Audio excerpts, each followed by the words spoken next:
ay binigyan mo kami ng pagkakataong nakasama ka namin at mabuksan ang aming puso at isipan sa panibagong pananaw sa aming buhay, sa aming pamilya at sa aming komunidad.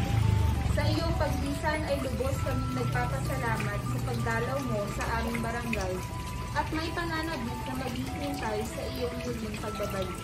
Amen. Sa ngalan ng Ama, ng Anak, ng Espiritu Santo. Amen.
Hayaan mong purihin ka namin sa gabi ito at pasalamatan sa kabutihang loob mo sa paghirang kay Santa Ana at San Joaquin na maging ulirang magulang sa mahal na inang Virgin Maria at mapagmahal na lolo at lola sa anak ng Diyos.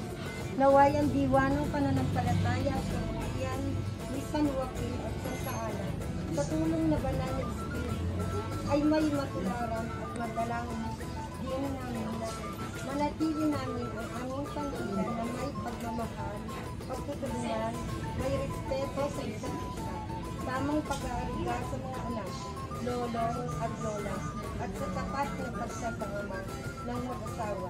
Ang lahat ng ito ay dalangin namin sa iyo, Ama, sa pangalan ng iyong anak na Jesus na aming Panginoon. Amen. Panalangin sa ibang araw. O maluwalhati ng Santa Ana, ipamagitan mo kaming lagi na mahal namin mananakot ng iyong apo at sa kalinis-linis ang bilya ng iyong anak na pagkaloobang kami ng kasambinan at sapat na biyaya upang makaiwas sa lahat ng pangalan ng pagkakasala na naglalayo sa amin sa Diyos. Lagi kong paalala sa amin ang banal na kasabihan. Ano nga ang mapapala ng sino man kung maghintay naman ang daigdig? Kung sa katapusan ay magdurusang walang hanggan, ang kanyang kaluluwa, ito naway maging isang mahalagang bunga ng aming kalsyan. Sa iyong karangalan, upang lagi kami magtagumpay sa kaaway ng kaluluwa namin, habang kami nabubuhay, lalo na sa oras ng aming kamatayan. Amen. Malulating Santa Ana at San Joaquin, panalangin niyo kami kay Jesus, Maria at Jose, nang makamtan namin ang aming kahilingan. Malulating Santa Ana at San Joaquin, panalangin niyo kami kay Jesus, Maria at Jose, nang makamtan namin ang aming kahilingan. Malulating Santa Ana at San Jose, ipanalangin niyo kami kay Jesus, Maria at Jose, nang makamtan namin ang aming kahilingan.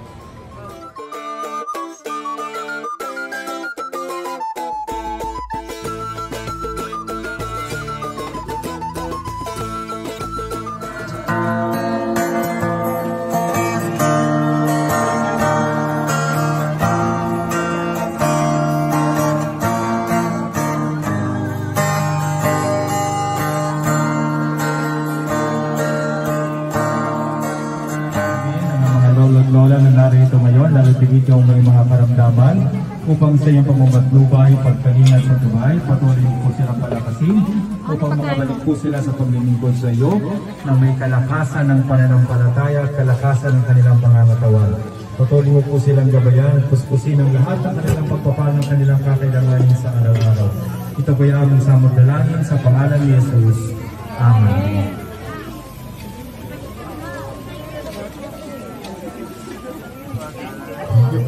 Sa ngalan ng Ama, ng Anak at ng Espiritu Santo.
Hayaan mong purihin ka namin sa gabing ito at pasalamatan sa kabutihang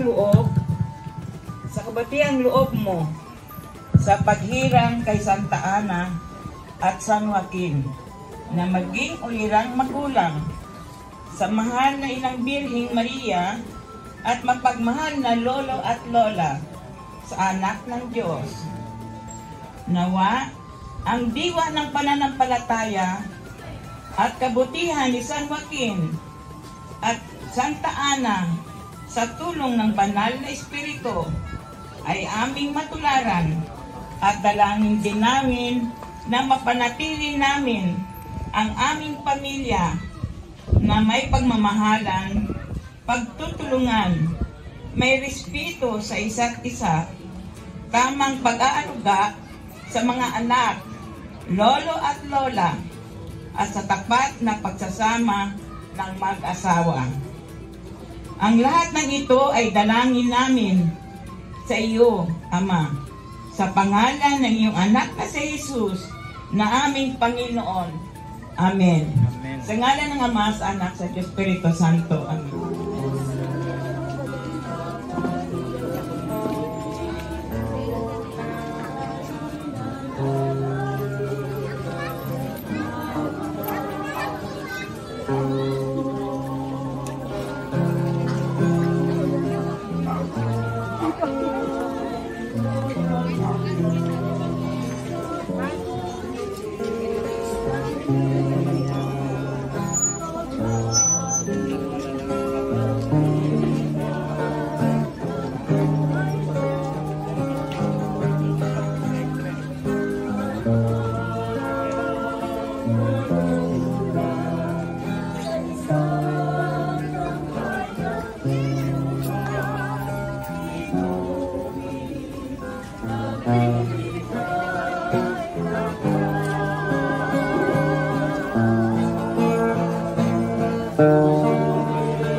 Manalangin.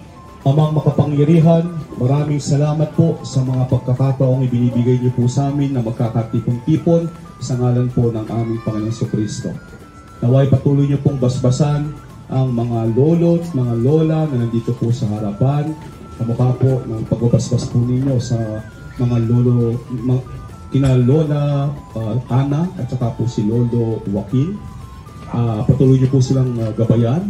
Bigyan niyo po ng malakas na pangangatawan, bigyan niyo po sila ng malalim na pananampalataya, at patuloy po kayong sabahin bilang aming Panginoon. Patuloy niyo po silang bigyan ng karunungan upang sa ganon ay maipasa po nila at maging mabuting ehemplo sila sa kanila pong mga anak at mga apo. Ito po ay inihiling namin sa ngalan po ng aming Panginoon na si Jesus. Amen.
Check.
Magandang gabi at welcome sa mahal namin Santa Ana. Teacher at faithfulness ng ating parokya at sa inyong lahat na dumalo sa pagkikitang ito. Sa unang pagkakataon, ay nagkaroon tayo ngayon ng dalaw ni Santa Ana sa mga barangay.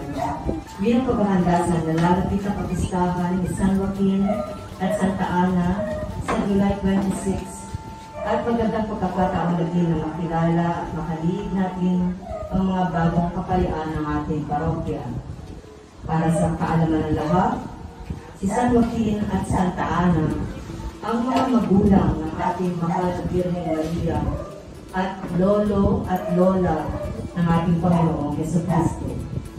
Sana ay maging makabuluhan ang pagdalaw ni Santa Ana sa ating barangay 874-875 at mairao sa kapistahan nila ng may kapayapaan at pagkakaisa sa bawat isa. Maraming salamat po. Ang misa po ay magsisimula ng 6:30. So, kung meron po pagkakataon na imbita pa po ang ibang mga kasama natin, lalo na po ang mga elders natin o ang mga senior natin. Gusto lang namin ipaalam na ang dalaw na ito ay may kaugnayan po para sa nalalapit na kapistahan ni Santa Ana at San Joaquin sa July 26. Maraming salamat po. Mga kabarangay, sa kauna-unahang pagkakataon, sa kasaysayan ng ating parokya, ay magdaraos tayo ng banal na misa sa loob ng 9 na araw sa mga barangay, kaugnay ng ating pagdiriwang ng kapistahan ni Santa Ana at ni San Joaquin sa darating na July 26. Si Santa Ana at si San Joaquin ang mga magulang ni Birhen Maria at lola at lolo ni Jesucristo. Ayon sa tradisyon at mga nagsaling-saling kwento, ang mag-asawa ay hindi biyayaan ng anak.